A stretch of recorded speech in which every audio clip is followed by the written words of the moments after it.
అందరికీ నమస్కారం. Tech talk కి స్వాగతం.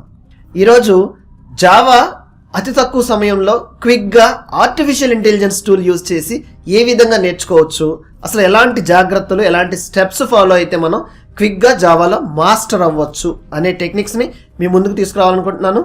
ఫస్ట్ టైం కనుక వీడియో ఛానల్ చూస్తుంటే సబ్స్క్రైబ్ చేసుకుని సపోర్ట్ చేయండి. మరిన్ని ఇలాంటి వీడియోస్ కోసం లెట్స్ గో.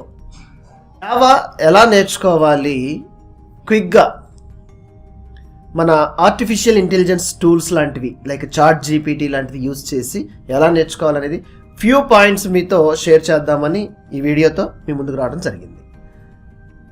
ఫస్ట్ టైం కనుక వీడియో ఛానల్ చూస్తుంటే సబ్స్క్రైబ్ చేసుకుని సపోర్ట్ చేయండి మరిన్ని ఇలాంటి ట్రెండింగ్ వీడియోస్ కోసం. ఎస్, పాయింట్లోకి వెళ్ళిపోతుంటే మనం జావా ఎవరైనా నేర్చుకోవచ్చా, అసలు జావా అంటే ఏంటి? జావా అనేదండి ఒక programming language, computer programming language. ఈ ప్రోగ్రామింగ్ లాంగ్వేజ్ యూజ్ చేసి apps and web applications, software డెవలప్మెంట్లో many more trending like relevant to the software apps డెవలప్మెంట్కి సంబంధించిన ఎన్నో ప్రోగ్రామ్స్ మనం క్రియేట్ చేయడానికి ఉపయోగపడే ఒక లాంగ్వేజ్, ప్రోగ్రామింగ్ లాంగ్వేజ్. దీని యొక్క భవిష్యత్ ఏంటి, ఫ్యూచర్ చాలా గ్రేట్ ఫ్యూచర్ ఉందండి జావాకి ఎస్పెషల్లీ. అయితే ఎక్కడి నుంచి స్టార్ట్ చేయాలి, ఎవరైనా స్టార్ట్ చేయొచ్చా? జావా ప్రోగ్రామింగ్ లాంగ్వేజ్ ఎవరైనా కూడా స్టార్ట్ చేయొచ్చు, ఎవరైనా కూడా నేర్చుకోవచ్చు.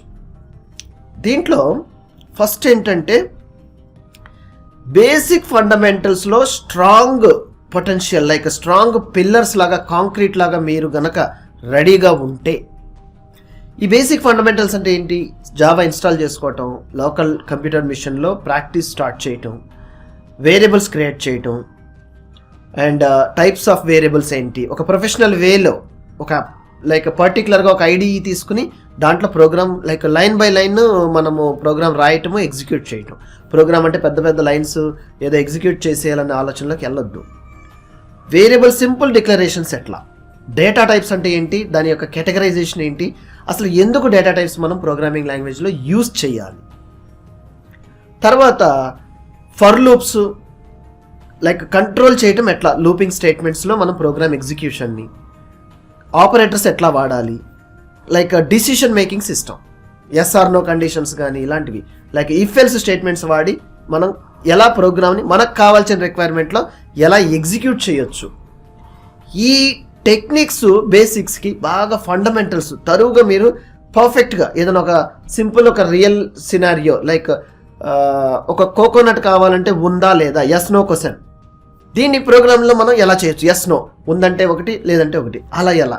అండ్ టెంపరేచర్ ప్రోగ్రామ్ ఉందంటే ఇఫ్ టెంపరేచర్ 30 అయితే హాటా కోల్డా ఏంటి అనేది డిసిషన్ మేకింగ్ ఏ విధంగా మూవ్ అవుతుంది. ఇలా రియల్ వరల్డ్ కాన్సెప్ట్స్ మీరు ప్రోగ్రాంలోకి మార్చడానికి ట్రై చేసే విధంగా సింటాక్స్ ఫ్రీ అయ్యి బేసిక్ ఫండమెంటల్స్ క్లియర్ అయితే చాట్ జీపీటీ లాంటి ఆర్టిఫిషియల్ ఇంటెలిజెన్స్ టూల్స్ యూజ్ చేసి చాలా తక్కువ టైంలో మీరు కోడ్ జనరేట్ చేసే క్వశ్చన్స్ని అడగటం. Chat GPT is a open source AI tool, ఎవరైనా కూడా యూజ్ చేయొచ్చు సింపుల్ అకౌంట్ లాగిన్ చేసుకుని. దీంట్లో మీరు బాగా గుర్తుపెట్టుకోవాల్సిన విషయం ఏంటంటే ఫండమెంటల్స్ ఎప్పుడైతే మీరు స్ట్రాంగ్ అవుతారో చాట్ జీపీటీ యూజ్ చేసి కోడ్ జనరేట్ చేయొచ్చు, జావా కోడ్ కూడా. ఎస్, ఒక క్లియర్గా క్వశ్చన్ని, ప్రాంప్టింగ్ అంటారు దాన్ని, క్వశ్చన్ని అడగటం, ఆ వచ్చిన జనరేట్ చేసిన కోడ్ని తీసుకుని మీ లోకల్ డెవలప్మెంట్ ఎన్విరాన్మెంట్లో రన్ చేయటం, అంటే తక్కువ టైంలో మీరు జావాలో మాస్టర్ అయిపోవటానికి ఈజియెస్ట్ వేస్ అనమాట ఇవన్నీ కూడా. సో ఆర్టిఫిషియల్ ఇంటెలిజెన్స్ ఉంది, కాంపిటీషన్ ఉంటుంది, ఇలాంటివన్నీ కూడా మీ యొక్క థాట్స్లో కాకుండా మీ ఫోకస్ ప్రాంప్ట్గా మెనీ ప్రాబ్లమ్స్ని మీరు సొల్యూషన్ కోడింగ్ రాయటము, ఒక సొల్యూషన్ ఐడెంటిఫై చేయటం, తెలవకపోతే ఆ ప్రాబ్లమ్ని కానీ ఆ రిక్వైర్మెంట్ని కానీ జావా కోడ్ కావాలి నాకు ఈ ప్రాబ్లం లైక్ ఈ రిక్వైర్మెంట్ ఉంది నాకు అని మీరు ప్రాంప్టింగ్ చేసి చాట్ జీపీటీ నుంచి కోడ్ జనరేట్ చేసి దాన్ని ఎగ్జిక్యూట్ చేయటం. ఫండమెంటల్స్ ఎప్పుడైతే స్ట్రాంగ్ అవుతారో ఈ జనరేట్ చేసిన కోడ్ని మీరు స్టడీ చేయగలరు, రీడ్ చేయగలరు. ఓకే, ఒక కొత్త ఐడియాని మీరు ఈజీగా ఎనేబుల్ అవ్వగలరు. మీరు కనిపెట్టడం అనేది ఫస్ట్ మీరు లెర్నింగ్ పార్ట్ కాబట్టి ఇట్స్ నాట్ న్యూ ఇన్వెన్షన్ ఉండదు. So first problem solution techniques as many టెక్నిక్స్ని మీరు ఐడెంటిఫై చేసి ఇంత ఈజీగా ఉంటుందా ఈ ప్రాబ్లం అనేది గుర్తిస్తే జావాలో మీరు తక్కువ టైంలో మాస్టర్ అవ్వచ్చు. సింపుల్ టెక్నిక్స్ని ఫాలో అవడానికి జావా ఫండమెంటల్స్ కోర్సు మన దగ్గర కూడా అందుబాటులో ఉంది. ఫండమెంటల్స్లో స్ట్రాంగ్ అవ్వండి. నేను ఈ కోర్స్ కూడా నేను డిస్క్రిప్షన్లో ఇస్తాను మీకు అందుబాటులోకి. ఇదే విధంగా జావా ఒక 2 to 3 months కనుక మీరు ప్రాక్టీస్ చేసి అడ్వాన్స్ టెక్నిక్స్ యాడ్ చేసుకుంటే yes, you will become a successful software developer in Java. Yes, try చేయాలనుకుంటే ఈరోజే ప్రయత్నించండి. ధన్యవాదాలు.